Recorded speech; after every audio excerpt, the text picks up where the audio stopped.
This is not a special day in Vietnam. There is no beautiful destination waiting for me, no hotel breakfast, no perfect morning routine, no big story to tell. Just a small road, a small motorbike, and one ordinary morning that begins at the market. Some days in Vietnam start very simply. You wake up, you look outside, you think about what to cook, and somehow that becomes the first decision of the day. I don't always know what I want to eat. Sometimes I just want something warm, something simple, something that makes the room feel less quiet when I come back home. The market is already awake before I fully am. People are talking. Motorbikes are squeezing through narrow spaces. Vegetables are placed close to the ground. Fresh food is waiting on small tables. Everything feels a little crowded, a little noisy, a little messy. But this is the kind of mess I understand. This is daily life, not arranged for a camera, not cleaned up for a beautiful picture. Just people buying food, selling food, and trying to begin another day. I walk slowly. I look at what is still fresh.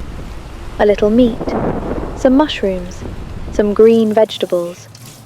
Nothing expensive, nothing impressive, just enough for one quiet meal. Maybe that is why I like markets like this. They remind me that life does not always need to be big. Sometimes life is just choosing what to bring home, what to wash, what to cook, what to eat when the day becomes quiet again. On the way back, the road feels familiar. The same sounds, the same heat, the same small movements of the city. People going somewhere, people coming home, people carrying bags of food just like me. I think many people imagine Vietnam through beautiful travel videos. Mountains, rice fields, old streets, sunny beaches. And yes, those places are beautiful. But Vietnam is also this: a short ride from the market, a plastic bag hanging from the motorbike, a small kitchen waiting at home, a meal that has not become a meal yet.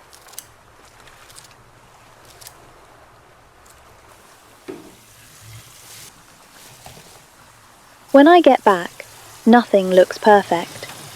The kitchen is small, the counter is narrow, the sink is simple. There is never enough space for everything. But this is my real kitchen, not a studio, not a cooking show, not a place designed to look beautiful. Just a place where I try to take care of myself, one meal at a time. I put everything down slowly. The meat, the mushrooms, the vegetables, the small things I bought without thinking too much. And suddenly, the day has a direction. First, I wash the meat. Water runs over my hands. The sound is plain, but familiar.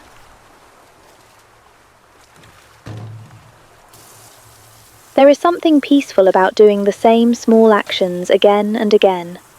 Wash, rinse, turn it over, wash again.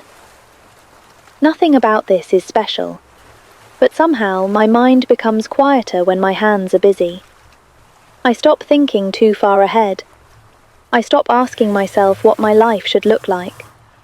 For a few minutes, there is only water, a bowl, and something that needs to be cleaned. Some days that is enough.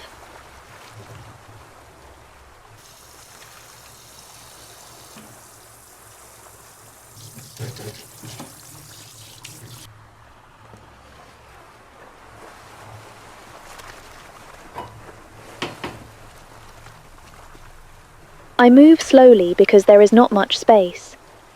The kitchen asks me to be patient. One bowl here, one knife there, a small cutting board, a little corner near the sink. If I rush, everything becomes messy. So I don't rush. I let the meal take its time. I wash the vegetables next, leaf by leaf, stem by stem. A little dirt leaves the surface. The water becomes cloudy for a second, then clear again. I like that. The way simple things can become clean again. The way something ordinary can change with a little care.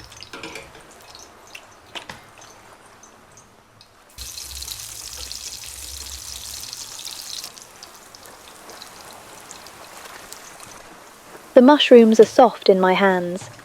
I clean them carefully. Not because I am a great cook. I am not. But when you cook for yourself, you notice small things. How the food feels. How the water sounds. How quiet the room becomes when you are not speaking. Sometimes cooking alone feels lonely. There is no one asking what we should eat. No one standing beside the stove. No one waiting at the table. But sometimes it feels peaceful. No one is rushing me. No one is judging the way I cut vegetables. No one is telling me this meal is too simple. It is just me, and the food, and the quiet sound of the kitchen. I begin to cut everything, slowly, carefully. Not in a perfect way, just in a way that works. I used to think ordinary things were not worth filming. Washing meat, cutting vegetables, standing in a small kitchen, waiting for water to boil. But maybe these are the things that tell the truth. Because most of life is not made of big moments. Most of life is made of small things we repeat. Buy food, bring it home, wash it, cook it, eat it, clean up, start again tomorrow. The pot goes onto the stove. The room changes a little. The kitchen becomes warmer. The sound of water begins to grow. Small bubbles, a little steam, a lid that moves slightly when the heat rises. I always like this part, when the ingredients are still separate, but slowly they begin to become one meal. I add the meat. The color changes. The smell changes. The quiet room feels more alive. Outside, life is still moving. Someone is probably going to work. Someone is probably buying dinner. Someone is probably tired. Someone is probably lonely too. And here I am, in a small kitchen, watching a simple pot become dinner.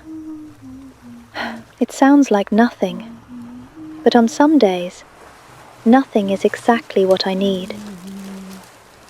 I check the pot again and again, even when there is not much to do. I stir a little. I wait.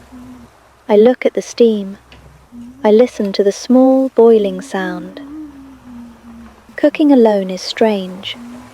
It can make the room feel emptier, but it can also make the room feel warmer. Maybe because food gives the silence something to hold on to. I add the mushrooms. They soften quickly. Then the vegetables. The pot becomes fuller. The colors change.